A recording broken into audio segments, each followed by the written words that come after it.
నమస్తే, welcome to our channel. Nara Lokesh పులివెందులను target చేస్తున్నారా? ఒక పక్క చూసుకున్నట్లయితే జగన్మోహన్ రెడ్డి లండన్ వెళ్లి వచ్చి ప్రెస్ మీట్లు పెడుతూ ఉన్నారు. కానీ లోకేష్ పక్కాగా పులివెందులను టార్గెట్ చేస్తున్నారు అని చెప్పి కొన్ని కథనాలు వినిపిస్తున్నాయి. మరి ఈ మున్సిపాలిటీ ఎలక్షన్స్ లో ఏం జరగనుంది? పులివెందుల పునాదులు కదిలితే వైసీపీ పరిస్థితి ఏంటి? ఇదే అంశం పైన చర్చించడానికి మనతో పాటుగా ఉన్నారు టీడీపీ రాష్ట్ర అధికార ప్రతినిధి అప్పసాని రాజేష్ గారు. నమస్తే సార్. నమస్తే సార్. ఇప్పటికే మనము Ontimitta Pulivendula elections, ZPTC elections లో చూసాము. డిపాజిట్ రాని పరిస్థితి వైసీపీకి. మరి ఒక పక్క జగన్మోహన్ రెడ్డి ప్రతి నెలకు ఒకసారి మీడియా సమావేశం ఏర్పరుస్తున్నారు, కానీ ఎక్కడ కూడా సొంత నియోజకవర్గ ప్రజలతో కూడా మమేకం అవ్వట్లేదు అని చెప్పి చాలా కథనాలు వినిపిస్తున్నాయి. ఈ నేపథ్యంలోనే లోకేష్ గారు పక్కా ప్లాన్ తో, స్ట్రాటజీతో పులివెందులను కైవసం చేసుకోవాలన్నట్టుగా చూస్తున్నారని తెలుస్తుంది. మరి ఇప్పుడు మున్సిపాలిటీ ఎలక్షన్స్ లో ఏం జరగబోతుందంటారు? ఒకవేళ పులివెందుల పునాదులు కదిలితే కనుక, అంటే వైసీపీకి, అటు వైఎస్ ఫ్యామిలీకి మరి ముఖ్యంగా కంచుకోవటం అయినటువంటి పులివెందుల పునాదులు కదిలితే ఆ పార్టీ పరిస్థితి ఏంటంటారు? అవినాష్ రెడ్డి కూడా చాలా సైలెంట్ గా ఉన్నారంటున్నారు. అసలు ఈ అంశాన్ని మొత్తాన్ని ఎలా చూడాలంటారు? ఇప్పుడు వాస్తవంగా 2024 ఎన్నికలకు ముందు జగన్మోహన్ రెడ్డి గారు పదే పదే వైనాట్ 175 అంటుండేవారు. అంటే చంద్రబాబు నాయుడు గారు పోటీ చేస్తున్న కుప్పం, లోకేష్ గారు పోటీ చేస్తున్న మంగళగిరి, పవన్ కళ్యాణ్ గారు పోటీ చేయబోతున్న పిఠాపురం, వీటిని కూడా మనమే కైవసం చేసుకోగలుగుతాము అనే విశ్వాసాన్ని వాళ్ళ శ్రేణుల్లో కలిగించే ప్రయత్నం చేసేవాళ్ళు. వాళ్ళ శ్రేణులు కూడా దాన్ని చాలా బలంగా నమ్మారు.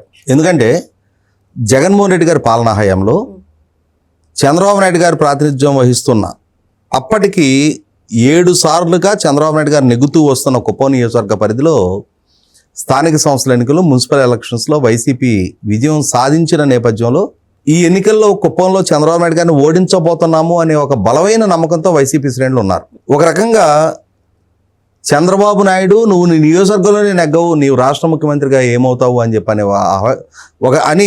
అవహేళన చేస్తుండేవాళ్ళు. కానీ 2024 సాధారణ ఎన్నికల ఫలితాలు ఎలా వచ్చినాయో మనం చూసాం. అయితే ఇక్కడ గమనించుకోవాల్సింది ఏంటి అంటే 2024 సాధారణ ఎన్నికల ఫలితాలకు ముందు నుంచి కూడా పులివెందుల నియోజకవర్గం వైఎస్ ఫ్యామిలీకి కొంత ప్రతికూల సంకేతాలు పంపిస్తూ వస్తుంది. అంతకుముందు 2014-19 మధ్యకాలంలో వైఎస్ వివేకానంద రెడ్డి గారు కడప జిల్లా స్థానిక సంస్థల ఎమ్మెల్సీ అభ్యర్థిగా పోటీ చేశారు. వాస్తవంగా కడప జిల్లాలో స్థానిక సంస్థల్లో వైసీపీకి చాలా బలమైన మెజార్టీ ఉంది. అటువంటి వైఎస్ వివేకానంద రెడ్డి గారి మీద ఆ రోజు చంద్రబాబు నాయుడు గారి ప్రభుత్వంలో మంత్రిగా ఆదినారాయణ రెడ్డి గారు ఉన్నారు.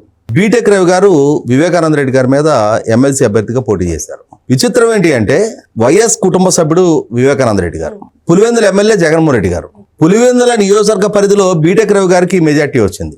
అంటే అక్కడ ఏంటి, వైఎస్ కుటుంబంలోనే ఒకరి గెలుపుని ఒకరు జీర్ణించుకోలేని కుట్రలు కుతంత్రాలకు అక్కడే తెరలేపడం జరిగింది. ఆ తర్వాత 2024 ఎన్నికలకు ముందు రాయలసీమ తూర్పు, పశ్చిమ పట్టభద్రుల ఎమ్మెల్సీ ఎలక్షన్స్ జరిగినాయి.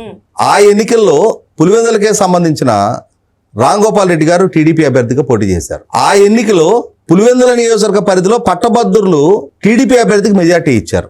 అంటే వైఎస్ కుటుంబ గ్రాఫ్ క్రమక్రమంగా తగ్గబోతుంది అనే ఒక సంకేతం. ఆ తర్వాత 2024 సాధారణ ఎన్నికలు చూసాం.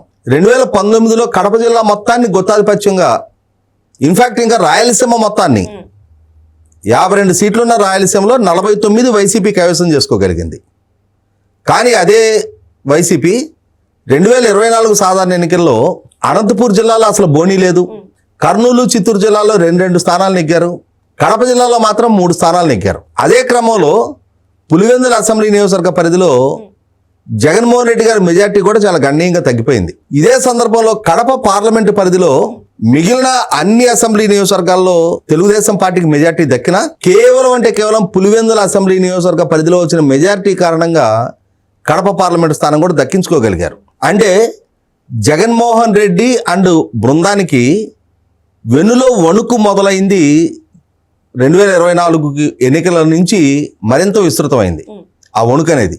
ఆ తర్వాత జరిగిన నీటిపారుదల సంఘాల ఎన్నికలు, ఆ ఎన్నికల్లో పులివెందుల నియోజకవర్గ పరిధిలో 32 అంటే నీటి వినియోగదారుల సంఘాలు ఉన్నాయి. 32 తెలుగుదేశం నెగ్గింది. ఆ తర్వాత మీరు ప్రస్తావించిన పులివెందుల జెడ్పీటీసీ 2021 ఎన్నికల్లో వైసీపీ అభ్యర్థి నెగ్గిన స్థానం, ఆ అభ్యర్థి చనిపోవడంతో మళ్ళీ ఉప ఎన్నిక జరిగింది. సహజంగానే సానుభూతి రప్పించడం కోసం ఆ అభ్యర్థి సతీమణిని పోటీకి నిలబెట్టారు.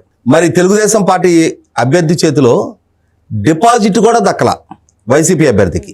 అదే క్రమంలో ఒంటిమిట్ట జెడ్పీటీసీ కూడా తెలుగుదేశం పార్టీ కైవసం చేసుకోవడం జరిగింది.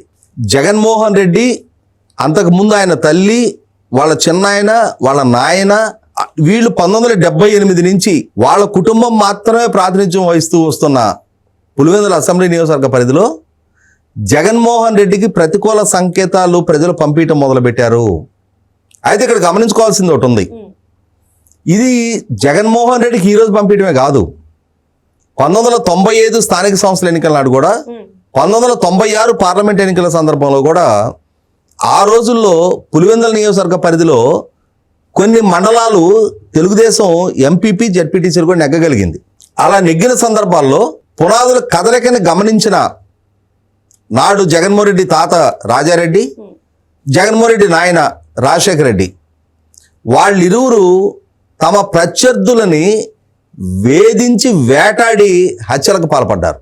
చదువుకున్న ఉన్నత విద్యావంతులైన పార్థసారథి రెడ్డి గారిని, డాక్టర్ తులసిరెడ్డి గారు వంటి వాళ్ళని కూడా లక్ష్యంగా చేసుకొని పార్థసారథి రెడ్డి గారి మీద దాడి చేసి 26 కత్తిపోట్లకు గురి చేసి ఆయన చనిపోయాడని వదిలేసి వెళ్ళారు. ఈ క్రమంలోనే వాళ్ళని వెంటాడి వేధింపులకు గురి చేస్తున్న నేపథ్యంలో ఆ కుటుంబం జరిపిన దాడిలోనే రాజారెడ్డి చనిపోవడం జరిగింది. ఆ కేసులో వాళ్ళందరూ జీవితకాలపు ఖైదు అనుభవించి విడుదలయ్యారు. ఆ తర్వాత స్వయాన రాజశేఖర రెడ్డి రాష్ట్ర ముఖ్యమంత్రిగా బాధ్యతలు చేపట్టిన తర్వాత, చేపట్టక ముందు నుంచి కూడా ఆ నియోజకవర్గ పరిధిలో వాళ్ళు చేసిన హత్యాకాండలు, వాళ్ళ ద్వారా జరిగిన నరమేధం, వాళ్ళ ద్వారా జరిగిన ఆక్రమణలు, వాళ్ళ ప్రత్యర్థుల ఆస్తుల విధ్వంసం, ఒక నరరూప రాక్షసుడిలాగా వ్యవహరించిన రాజారెడ్డి నేపథ్యం, ఆ రాజారెడ్డి కొడుకుగా ఆ విధ్వంసాన్ని కొనసాగించిన రాజశేఖర రెడ్డి, వాళ్ళ వారసత్వంగా ఆస్తులు అధికారాన్ని దక్కించుకున్న జగన్మోహన్ రెడ్డి అతను సాగించిన హింసాకాండ నేటికి కొనసాగిస్తున్న తీరుకి ప్రజలు విసిగి వేసారిపోయారు. ఇక్కడ ఒక ఎగ్జాంపుల్ చెప్తా నేను. జగన్మోహన్ రెడ్డి అక్రమాస్త్ర కేసులో అరెస్ట్ అయ్యి జైలు పాలై ఉన్నాడు. అలా జైలు పాలై ఉన్న జగన్మోహన్ రెడ్డికి అండగా జగన్మోహన్ రెడ్డి చెల్లెలు శర్మ గారు, ఆమె అన్న సంధించిన బాణాన్ని అని చెప్పని ఇడుపులపాయలో పాదయాత్ర మొదలుపెట్టింది. మరుసటి రోజుకి పులివెందులు చేరుకుంది. ఆ పులివెందుల నియోజకవర్గ పరిధిలో ఆమె ఒక బహిరంగ సభలో ప్రసంగిస్తూ ఒక కంటామినేటెడ్ వాటర్ ఉన్న ఒక బాటిల్ చూపిస్తా, నేటి ప్రభుత్వం అంటే అంతకు ముందు వరకు వాళ్ళ నాయన రాష్ట్రాన్ని పరిపాలించిన ముఖ్యమంత్రి, 1978 నుంచి వాళ్ళ నాయన లేదంటే వాళ్ళ చిన్నాయన అక్కడి నుంచి ఎమ్మెల్యేలు లేదంటే కడప నుంచి ఎంపీలు, పులివెందుల సర్పంచి, మున్సిపల్ చైర్మన్, ఎంపీపీ, జెడ్పీటీసీ అన్నీ వాళ్ళ కుటుంబ సభ్యులే. అటువంటి పులివెందుల్లో రాజశేఖర రెడ్డి గారి మరణానంతరం వచ్చిన రోసే గారు తాగునీరు సరఫరా చేయటం లేదు అని చెప్పని ఒక కంటామినేటెడ్ వాటర్ బాటిల్ చూపించింది. ఆ రోజే నాలాంటి వాళ్ళం మా భావ వ్యక్తీకరణ చేశాం. దశాబ్దాల తరబడి మిమ్మల్ని ఆదరించి మీకు పదవులు హోదాలు కట్టబెట్టిన పులివెందుల ప్రజలకి అక్కడ ప్రజలకు మంచినీరు కూడా దక్కటం లేదంటే ఆ పాపం మీది.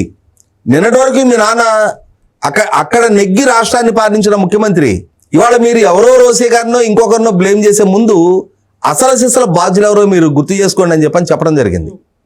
కాబట్టి ఇవాళ పులివెందుల ప్రజలకి తమ ప్రాంతం 2019కి ముందు అక్కడ తీవ్ర నీటి సంక్షోభాన్ని ఎదుర్కొంటున్న రోజు, నాడు ముఖ్యమంత్రిగా ఉన్న చంద్రబాబు నాయుడు గారు తమ ప్రాంత ప్రజల రైతాంగం కోసం ఆ రోజున అక్కడ అన్ని చీనీ తోటలు, హార్టికల్చర్ చాలా ఎక్కువ, అటువంటి నియోజకవర్గంలో నీటి సంక్షోభ పరిస్థితులు ఎదురైనాయి.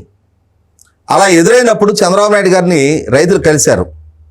ఇమ్మీడియట్గా మీ తోటలు కాపాడుకోవడానికి ఏం చేయాలి అని అడిగితే, ప్రస్తుతం ట్యాంకర్లతో నీళ్లు తెచ్చి పోసుకోవడం తప్పితే మార్గం లేదు అని అంటే, ట్యాంకర్తో తెచ్చి పోసుకోండి, ఆ ఖర్చు ప్రభుత్వం భరిస్తే అని చెప్పని ప్రభుత్వ పరంగా భరోసా ఇచ్చారు. పాలకుడుగా జగన్మోహన్ రెడ్డి 5 సంవత్సరాలు పాలన చేసి తన నియోజకవర్గానికి నీళ్లు పారించే గండికోట, చిత్రావతి రిజర్వాయర్లో నీళ్లు కనిపిస్తా ఉన్నా ఆ నీళ్లన్నీ తన నియోజకవర్గానికి పారించే, తన నియోజకవర్గ రైతాంగ పొలాలకి నీళ్లు తీసుకొచ్చే డిస్ట్రిబ్యూటరీ నెట్వర్క్ కూడా ఏర్పాటు చేయాలి.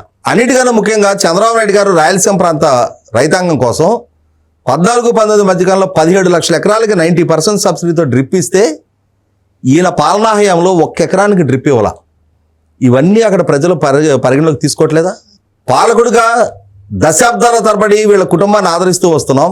ఇవాళ చంద్రబాబు నాయుడు గారు పాలకుడుగా బాధ్యతలు చేపట్టిన ప్రతి సందర్భంలో మన ప్రాంత ప్రజల పట్ల, మన రైతాంగం పట్ల ఆయన చేస్తున్న మేలేంటి, వీళ్ళ వల్ల మనకు వనగురింది ఏంటి అనేది ప్రజలు పోల్చి చూసుకుంటా ఉన్నారు.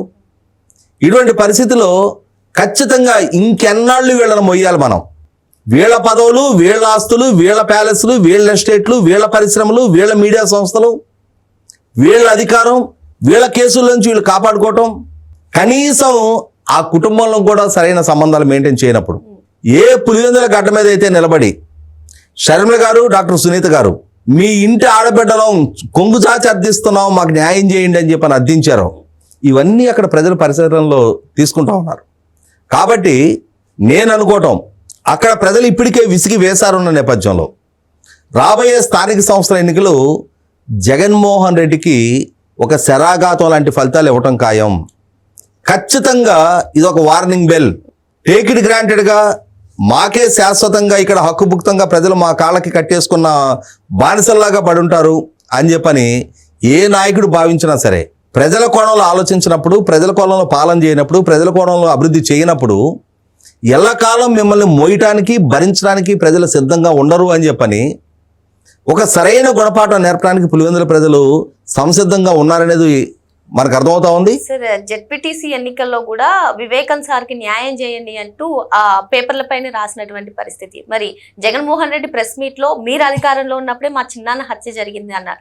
ఆ కామెంట్స్ ఏదైనా ఎఫెక్ట్ చూపించే అవకాశాలు ఉన్నాయంటారా? ఇక్కడ జగన్మోహన్ రెడ్డి ఆయన ఎన్ని పిల్లి మొగ్గలేసినా, ఎన్ని కుప్పిగంతులు వేసినా, మొన్నటి ప్రెస్ మీట్ చూస్తే రాష్ట్ర ప్రజానీకానికి, కడప జిల్లా ప్రజలకి, ముఖ్యంగా పులివెందుల ప్రాంత వాసులకు అర్థమైంది ఏంటి అంటే 1000 ఎలుకలు తిన్న పిల్లి కాశీయాత్రకు పోయిందంట. అటువంటి జగన్మోహన్ రెడ్డి వాళ్ళ కుటుంబ నేపథ్యం, ఆయన ప్రెస్ మీట్ తోటి ఇవాళ అసలు సిసలు రాజారెడ్డి నేపథ్యం ఏంటి, రాజశేఖర రెడ్డి నేపథ్యం ఏంటి, వాళ్ళు ఎలా ఎదిగారు, ఎలా ఆర్థికంగా స్థితిమంతులయ్యారు, ఎందరి తాళిబొట్లు తెంచి ఆ శవాల పునాదుల మీద వాళ్ళ ఆర్థిక సామ్రాజ్యాన్ని నిర్మించుకున్నారు అనేది ఆ ప్రాంత ప్రజలకు తెలుసు. భయంతో మోగబోయిన గొంతులు ఇవాళ ముందుకొచ్చి మాట్లాడటం మొదలు పెడతా ఉన్నాయి. ఖచ్చితంగా ఇది జగన్మోహన్ రెడ్డి పతనాన్ని నిర్దేశించబోతుంది అనేది వాస్తవం. ఓకే సార్, మరో అంశంతో మళ్ళీ కలుద్దాం. Thank you sir.